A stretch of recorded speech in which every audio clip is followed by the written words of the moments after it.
कि अब एरिया के किंग चमार जी नहीं थे, अब बिहार के किंग चमार जी हुए। सारे नेता बिहार के हैं, वो अपने अपने जाति को ब्रांड कहते हैं।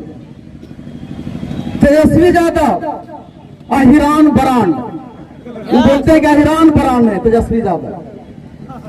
चिराग जी पसमान ब्रांड, जीताराम मांझी के बेटा मांझी ब्रांड। तो हमार जात में कौन कमी है? हम चमरान ब्रांड है। ये लोकतंत्र है, बाप तंत्र नहीं है। लोकतंत्र में जनता उम्मीदवार घोषित करेगा, जनता चुनेगा कि कौन मुख्यमंत्री होगा। और यहाँ बाप तंत्र हो गया है, बप्पे चुन रहा है बेटवा के कि हमार बेटा पढ़ा लिखा, वो कर बेटवा के पढ़ा देगा। कर दे रहे हैं कि जिसको ब्रांड से टकराना हो लोकतांत्रिक रूप से, वो 10 करोड़ बिहारियों के गांधी मैदान में बोला ले।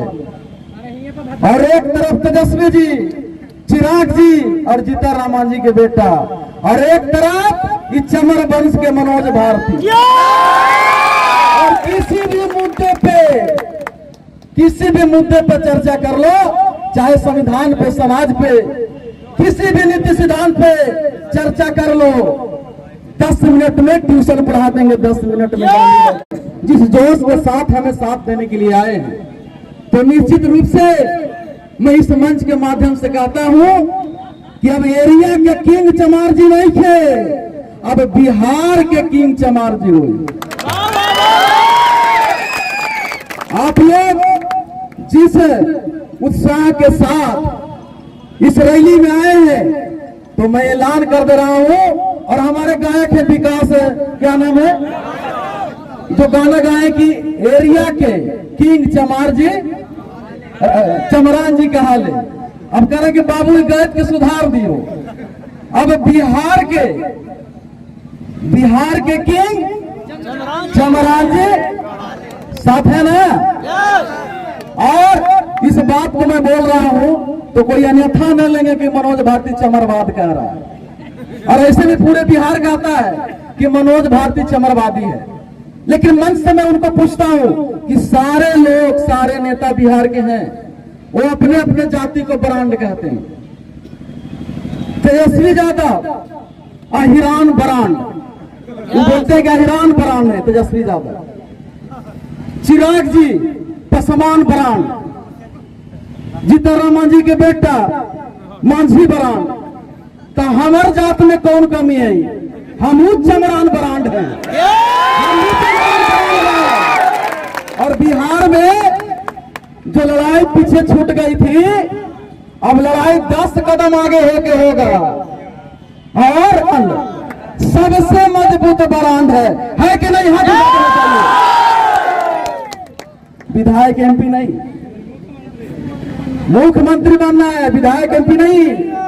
और आप लोगों की तरफ से हम ऐलान कर दे रहे हैं, यहाँ के जितने ब्रांड हैं मुख्यमंत्री के उम्मीदवार, कि भाई ये लोकतंत्र है, बाप तंत्र नहीं है। लोकतंत्र में जनता उम्मीदवार घोषित करेगा, जनता चुनेगा कि कौन मुख्यमंत्री होगा। और यहाँ बाप तंत्र हो गया है, बप्पे चुन रहा है बेटवा के कि हमार बेटा पढ़ा लिखा, वो कर बेटवा के पढ़ा देगा। यही मुख्यमंत्री है। ये बाबा साहब की दी हुई ताकत है, वोट की ताकत। वोट से ही मुख्यमंत्री बनेगा। और ये ब्रांड वोट में पीछे नहीं है, चमरान ब्रांड पीछे है नहीं ना। तो आप लोग की तरफ से ऐलान कर दे रहे हैं कि जिसको ब्रांड से टकराना हो लोकतांत्रिक रूप से, वो 10 करोड़ बिहारियों के गांधी मैदान में बोला ले। और एक तरफ तेजस्वी जी, चिराग जी और जीताराम मांझी के बेटा, और एक तरफ इस चमर वंश के मनोज भारती। और किसी भी मुद्दे पे चर्चा कर लो, चाहे संविधान पे, समाज पे, किसी भी नीति सिद्धांत पे चर्चा कर लो, 10 मिनट में ट्यूशन पढ़ा देंगे, 10 मिनट में। और अगर बाहुबल का भी जमाना है तो वहीं अखाड़ा लगा लो, और 2 मिनट में ही मनोज भारती हरदी चुनाव बुलवा देगा, हरदी चुनाव बुलवा देगा। भले देखे में नाटा है, लेकिन मजबूती में बाटा है। अब लड़ाई होगी तो कुर्सी की होगी। अब चमचागिरी के लिए नहीं, हमारा समाज चमचागिरी के लड़ते रहा कि ना ओकरा से बढ़िया हम चमचा ही हमारा टिकटवा देगा। अब उसका लड़ाई खत्म। अब लड़ाई क्या होगा? समतामूलक संग्राम दल के नेतृत्व में अब यहाँ के सत्ता बनने की लड़ाई होगी, शासक बनने की लड़ाई होगी। क्यों होगी? क्योंकि अगर हम गरीब हैं, अगर हम लाचार हैं, अगर हमारे घर में भूखमरी है, तो किसी भगवान अल्लाह का देन नहीं है, यहाँ की सरकार को देन है कि जिसके हाथ में ये लोगों को सुखमय जीवन बनाने के लिए वोट देकर उसको मालिक बनाया, और वही मालिक गद्दार हो गया, और उसकी गद्दारी के वजह से हम लोग कमजोर हैं, हम लोग अपमानित हैं, हम लोग गरीब हैं। तो अब हम लोगों को जुल्म से भी टकराना है और गरीबी और भूखमरी से भी टकराना है। तो कैसे टकराएंगे? अगर शोषण जुल्म से टकराना होगा तो समाज को बलवान बनना होगा। अगर गरीबी और भूखमरी से टकराना होगा तो समाज को धनवान बनना होगा। तो मैं आप लोगों से पूछना चाहता हूं, सारे युवाओं से, माता बहनों से, कि शोषण जुल्म से टकराने के लिए आप बलवान बनिएगा ना? और भूखमरी और गरीबी से लड़ने के लिए आप धनवान बनिएगा ना? तो धनवान कैसे बनिएगा? धनवान बनने के लिए यहाँ सरकार बनाना होगा। यहाँ धनवान बनने के लिए, बलवान बनने के लिए सरकार बनना होगा।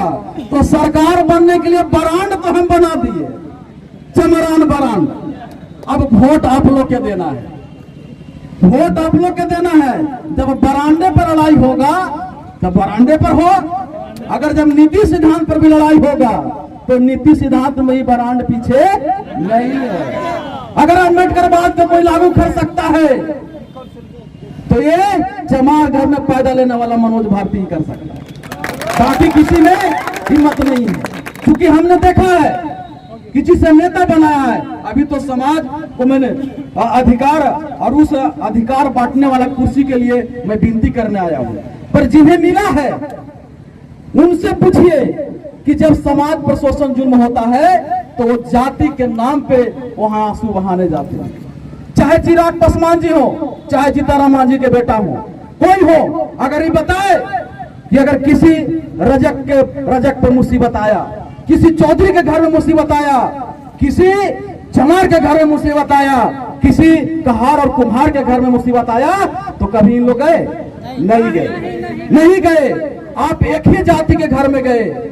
मैं आपकी जाति से हमारी विरोध नहीं है, पर आपके व्यवहार से विरोध है कि आपने कहीं न कहीं अपने कार्य व्यवहार से अपने आप को बदनाम तो किया ही किया, आप अपने जाति को भी बदनाम करने का काम किया है। अगर आप इस तरह के काम नहीं किए होते तो आज पूरे दलित बिहार में एक होता, पूरे अति पिछड़ा एक होता, और आप पिछड़ा दलित मिलके और सरकार बनाता। ये जाति में कौन बांटा?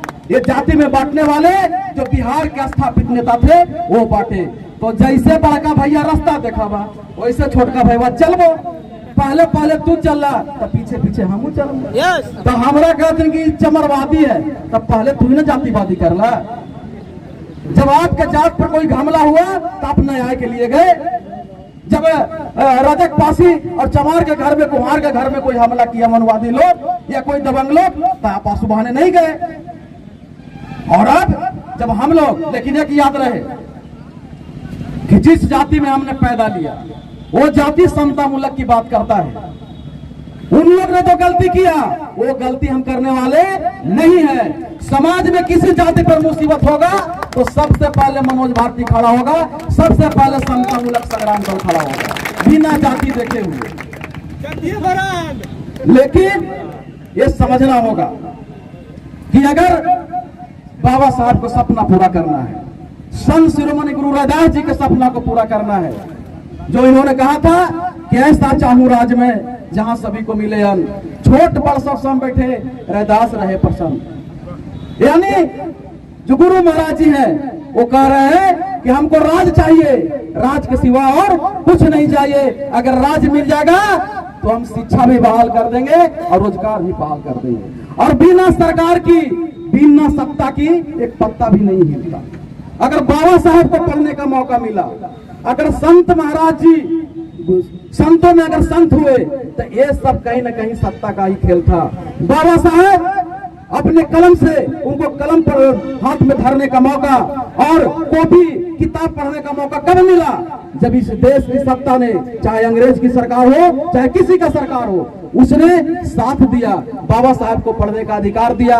अंग्रेज दिया, छत्रपति साहू जी महाराज दिए, बड़ौदा महाराज दीजिए, इतिहास पढ़िए, इन तमाम महाराजों ने चाहा तब बाबा साहब पढ़े। अगर ये महाराज लोग नहीं चाहते, ये शासक लोग नहीं चाहते, छत्रपति साहू जी महाराज, ये बड़ौदा के महाराज और अंग्रेज के शासक अगर नहीं चाहता तो बाबा साहब नहीं पढ़ पाते। हजार वक्ता और प्रतिभाशाली होने के बाद भी बाबा साहब के कमर में झाड़ू और गले में हाड़ी बांधा होता। तो सरकार पहले बनाने की जरूरत है। संत गुरु महाराज जी, इन्होंने कई सरकार को, कई राजाओं को चेला बनाया, चाहे वो इब्राहिम लोधी हो, चाहे काशी का महाराज हो, चाहे तो राजस्थान का महाराज उस वक्त का राजा रहा हो, सारे राजाओं ने संत गुरु रैदास जी का चेला बना। यानी सत्ता जो है इनको साथ दिया, तब जाके संतों में संत गुरु रैदास जी कहलाए। और जब तक यहाँ के सरकार नहीं चाहेगी, जब तक हम लोग शोषण जुल्म से मुक्ति नहीं मिल सकती, हम लोगों को भूखमरी से मुक्ति नहीं मिल सकती।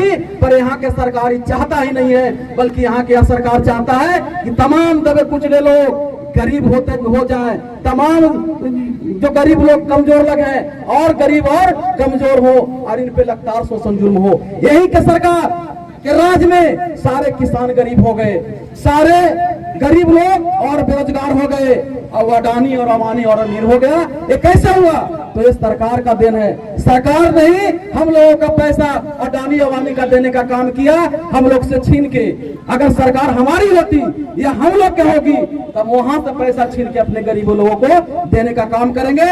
और जिस तरह से वो एक दिन में 1000 गुना अमीरी की ओर बढ़ रहा है, उसी तरह से अगर हम लोग की सरकार बनी तो जो गरीब गुरबा लोग हैं एक दिन में 1 लाख गुना अमीर की ओर बढ़ेंगे, अमीरी की ओर बढ़ेंगे। ये सत्ता में पावर है। तो पहले सत्ता के समझिए, शासन के लिए जब तक नहीं लड़िएगा तो कोई एमपी विधायक बन के आपको तकलीफों को हल नहीं कर सकता, क्योंकि तकलीफ के हल वही कर सकता है जिसको कानून बनाने का अधिकार होगा। और कानून बनाने का अधिकार उसी को होता है जो विधानसभा और लोकसभा का नेता होता है। और विधानसभा का नेता होता है मुख्यमंत्री और लोकसभा का नेता होता है प्रधानमंत्री। तो मुख्यमंत्री कौन बनाएगा? जिस राज्य का निवासी, जैसे बिहार का अगर हम निवासी है तो बिहार के लोग मुख्यमंत्री बनेंगे और बिहार के लोग बनाएंगे। लेकिन हमारा समाज बड़ा भोला भाला है, सोचता है कि ना दूसर राज्य के लोग हमारा बना देगा। ये असंभव है। दूसर राज्य के लोग न आपको नेता बनाएगा और न आपको शासक बनाएगा। भले आप लोगों से कुछ न कुछ रोजी रोटी उन लोग को चल रहा है, चंदा वसूली करके यहाँ से पैसा लेके चला जाएगा। और हम लोग दिन भर मिशन में लगे होते। अरे भैया मिशन क्या है बताओ? तो हम तो मिशनरी हैं। तो क्या मिशन है? झंडा टांगे के? ये झंडा टांगे के मिशन है क्या? झंडा टांगे के नहीं। मानवर कांसी राम का मिशन था शासक बनेंगे। उन्होंने कहा था कि जिसका सीएम नहीं उसका पीएम नहीं। अगर प्रधानमंत्री बनना है तो कम से कम इस देश के राज्यों में बहुमत बनाओ, कम से कम 10-20 सीएम बनाओ, तब पीएम बनोगे। और यहाँ सीएम बने का लड़ाई खत्म हो गया। एक को कैंडिडेट नहीं है। अब बिहार में देख लीजिए, सब ब्रांड के कैंडिडेट हैं। तेजस्वी जी मुख्यमंत्री कैंडिडेट, चिराग पासवान जी मुख्यमंत्री कैंडिडेट, सन ऑफ मल्ला मुख्यमंत्री कैंडिडेट, जीताराम जी अपन बेटा के जबरदस्ती ठेल दिए, ये भी मुख्यमंत्री कैंडिडेट है, प्रोफेसर है। अब जीताराम जी से पूछिए कि नेता बनने लगे, यूनिवर्सिटी बना हुआ है कॉलेज, बेटा प्रोफेसर है, प्रोफेसर आएगा वही बनेगा नेता। तो ये सब ब्रांड बने हुए, एक ही ब्रांड नहीं था, एक ही ब्रांड नहीं था। कौन ब्रांड? चमरान ब्रांड नहीं था। अब जैसे चमरान ब्रांड फील्ड में आ गया तो सबके बोलती बंद हो गया। अब लग रहा है कि खेला क्या हो गया भाई? अब खेला अब सही दिशा में होगा। और अब बिहार में फिर अशोक सम्राट का राज आएगा। कौन सा राज आपको चाहिए? राम राज या अशोक सम्राट का राज? अशोक सम्राट का ही राज आएगा। और फिर से बिहार भारत को जगत गुरु बनाएगा। फिर से बिहार भारत को सोने की चिड़िया बनाएगा। बनाएगा ना? तो कैसे बनाएगा? सब कोई साथ रहिएगा तब ना। तो हाथ उठा के बोलिए जय जय जय जय जय। चलिए, आप लोगों का जोश और जुनून देख के लगा कि अब लगले हाथे पटना के भी चैलेंज कर ही दिया जाए। अगर लड़ाई मुख्यमंत्री का हो तो रैली सिर्फ गया से काम चलने वाला। यहाँ सिर्फ गया से काम चलने वाला नहीं है। मुख्यमंत्री बनना है तो कब्जा कहाँ करना है? पटना ना। तो पटना सब चलिएगा ना लड़ने की? भाग जाइएगा, चलिएगा ना। ऐसे ना कोई कह दे कि चमार बनाने वाला कमजोर है। आपकी सब कुछ तो अगर मुख्यमंत्री बनना है, अगर यहाँ सरकार बनना है तो पटना कब्जा करना होगा। तो कितने लोग कब्जा करेंगे? चलिएगा ना? तो पटना हिला देना है ना। चुनाव का पहले ही कुर्सी छीन लेना है। तो इसलिए आप लोग के जोश जुनून देख के हम यहाँ से ऐलान करते हैं कि तमाम ब्रांड मुख्यमंत्री के उम्मीदवार हम भी आ रहे हैं पटना। और अक्टूबर नवंबर में पटना के गांधी मैदान में अब महारैली होगा ना? तैयार है ना? अब वो ब्रांड के बोल दीजिए, सब ब्रांड के, कि तोरा मेरे अगने में तुम्हारा क्या काम है। अब अपने अगने में जाइए, अब ताथा थैया कीजिए, न तो यहाँ ताथा थैया करने पर चंदा उंदा मिलने वाला नहीं। तो चंदा बंद ना। तो फिर से एक बार बोल दीजिए कि मेरे अगने में। अब उन लोग के भेज दीजिए कि भैया तुम अपने अगने में रहो, और न तो नचबो करेंगे और पैसा वैसा नहीं देंगे। और जितने हमारे गार्जियन युवा साथी हैं, एक याद रखिएगा कि गार्जियन पूज्य वही होते हैं जो अपने वोग बेटा को मालिक बनाते हैं। ऐसे न कि घर में बेटा वोग रहे और साहू के बेटा को मालिक बना दे, तो कोई कहेगा भला? नहीं ना कहेगा है? तो जितने बिहार के हमारे गार्जियन हैं वो भैया बड़े दिन तक अब भाई के भात ना साहू के बुनिया खिलाला, लेकिन अब अपन भाई के भात खिलाए पड़तो, क्योंकि लड़ाई में गोतिये साथ देतो। तो तमाम साथी जैसे जैसे आप लोग आए हैं उसी वाहन से जाएंगे और सीना टाइट करके जाएंगे, क्योंकि बिहार के रविदास परिवार को पूरा देश देख रहा है। क्योंकि यहाँ लड़ाई मोच का नहीं है किसी का हिम्मत जो मोच रख लीजिएगा तो बोल देगा कि मोच कहाँ रखे हो भाई, कोई गई माई के लाल तो कहे कि मोच काट दो। अगर हम कह रहे हैं कि जितना शहरी क्षेत्र में हमारा मेहतर भाई बहुत कमजोर है, देहात में ग्रामीण क्षेत्र में हमारे मुसहर भाई बहुत कमजोर है। अगर इनकी बेटी और बेटा के ब्याह में कोई हाथी आ जाए तो कोई रोके वाला है? कोई रोकने वाला है? नहीं ना। बल्कि अपन कुटुम्बी कहेगा कि रे तोर गांव के सवार और हमारे गांव के मुसहर बराबर, तोर बाराती में ला गधा और देख हमारे बाराती में ला हाथी। तो ये स्वाभिमान की बात है। यानी यहाँ एक ही लड़ाई है, यहाँ ना मोच की लड़ाई है और यहाँ ना घोड़ा चढ़ने की लड़ाई है। एक ही लड़ाई है, कुर्सी की लड़ाई है। एक ही लड़ाई है यहाँ, क्या चीज की लड़ाई है? कुर्सी का, यानी सत्ता की लड़ाई है। तो सत्ता की लड़ाई वही लड़ेगा जिसको पास कोई लड़ाई नहीं है। एक ही लड़ाई है, क्या लड़ाई है? कुर्सी की लड़ाई। तो सारे युवा साथी आप लोग एकदम मुरठा बन के तैयार रहिए कि पटना चलना है। इसलिए चलना है, किस लिए चलना है? यहाँ के सरकार बनाने के चलना है और पटना में जाके कहना है कि बिहार के किंग और अभी 19 मार्च को जब देश गुलाम था उस वक्त ये देखा जाता था कि कौन कौन समूह के लोग योद्धा हैं, तो उसके नाम से आर्मी में रेजिमेंट बनता था।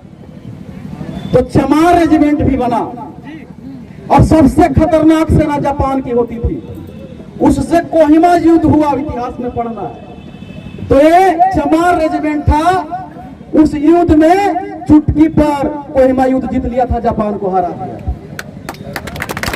उसके बाद जब भारत छोड़ो आंदोलन हुई, द्वितीय विश्व युद्ध, तो सुभाष चंद्र बोस भारत को हथियार के बल पे आजाद कराना चाहते थे। तो सुभाष चंद्र बोस को मुकाबला करने के लिए अंग्रेज ने चमार रेजिमेंट को भेजा। जब चमार रेजिमेंट ने जाना कि सुभाष चंद्र बोस अपने भारत पतन के लिए लड़ रहा है, तो चमार रेजिमेंट ने कहा कि मैं इस देश का हूँ, सपूत हूँ, गद्दार नहीं हूँ। हम सुभाष चंद्र बोस के खिलाफ नहीं लड़ेंगे, बल्कि साथ लड़ेंगे और अंग्रेज से लड़ेंगे। तब क्या किया, अंग्रेजों ने चमार रेजिमेंट को गद्दार घोषित कर दिया। अब देश तो आजाद हो गई, तो आजादी के लिए लड़ रहा था चमार रेजिमेंट, तो उसको सम्मान मिलना चाहिए ना, कि गद्दारी के लेवल मिलना चाहिए। तो कल है चमार रेजिमेंट का स्थापना दिवस है, तो कल तो नहीं पर 19 मार्च को दाऊद नगर में चमार रेजिमेंट महारैली समता मूलक संग्राम दल करने जा रही है। चमार रेजिमेंट महारैली समता मूलक संग्राम दल करने जा रही है, और वहां सारे लोगों से हम निवेदन करेंगे कि आप अपनी ताकत दिखाइए। जहां भी समता मूलक संग्राम दल का कार्यक्रम लगता है, वहां आप लोग जुटिए और संदेश दीजिए कि अब हम लोग एक हैं। वहां संदेश दीजिए कि हम लोग अब सत्ता के लिए एक हैं। और आप लोगों से निवेदन करता हूं कि उस रैली में जरूर आए। और दूसरी बात, मैं चलते चलते हम उन लोग के भी बोलते रहे और आप लोग के भी, कि भैया अब शोषण जुल्म होगा तो समता मूलक संग्राम दल के लोग आंसू बहाने मत जाना। मैं ये बोल रहा हूं कि जो संग्राम सेना है, समता मूलक संग्राम दल के जो युवा साथी, जो संग्राम सेना है, अगर समाज पे, अगर किसी समाज के घर पे हमला होता है, हत्या और बलात्कार होता है, तो उसके घर आंसू बहाने नहीं जाना, नहीं तो मनोज भारती बर्दाश्त नहीं करेगा। कहां जाना है, उसको आंसू मत पूछना, बल्कि उसको घर जाना है, अपराधी के घर जाना है और न्याय वही करना है। हमको धरना प्रदर्शन नहीं करना है, ये लिख लो। अब तब मानेंगे कि तुम बिहार को आजादी दिला सकते हो इन लुटेरे लोगों से। बहुत से लोग हैं कि समाज पे हमला हुई, पुलिस के आने से पहले वहां पहुंच जाते हैं, और पुलिस आते के पहले ही फोटो खिंचा के भाग जाते हैं। तो ऐसा काम नहीं करना है। सीधे संदेश दीजिए समाज में कि अगर हमारे समाज पर शोषण जुल्म हुआ तो आंसू नहीं बहाएंगे, धरना प्रदर्शन नहीं करेंगे, सीधे तुम्हारे घर पे आएंगे और मुकाबला वही होगा। और नीतीश कुमार जी से भी कह दे रहे हैं कि आप हमें जो समझना होगा समझ लीजिए। नीतीश कुमार जी, अब हम लोग ब्लॉक और थाना और डीएम ऑफिस नहीं घोरेंगे, सीधे अपराधी के घर घेरेंगे और मुकाबला वही होगा। क्योंकि हमने अनुभव किया, हम अपने समाज को दुख दर्द को देखा है, तो नींद नहीं पड़ती है, और नींद नहीं पड़ती है तो एक ही चीज लगा कि इसका उपाय क्या है। तो इसका उपाय यही है कि सत्ता शासक बनाओ समाज को। तो शासक बनाने के लिए क्या काम करना पड़ेगा, तो नेता और पार्टी बनाने पड़ेगी। तो पार्टी हमने बनाया और नेता आप लोग के बनाने का काम है, तो नेता बनाइएगा ना। अरे हमारा में कोई कमी ना है, विश्वास है ना कि सब ब्रांड में मजबूत ब्रांड है। तो इसी विश्वास के साथ आप अपने सब घर जाइए और पुनः ऐलान करेंगे, 1.5 तारीख देंगे पटना में, क्योंकि चमरान ब्रांड है, चुप पे नहीं जाएगा, 1.5 तारीख बता के जाएगा ना। तो सबको चलना है। इतना ही बात भी बोल के अपनी वाणी को विराम देता हूँ। जय भीम, जय भारत, खुदा।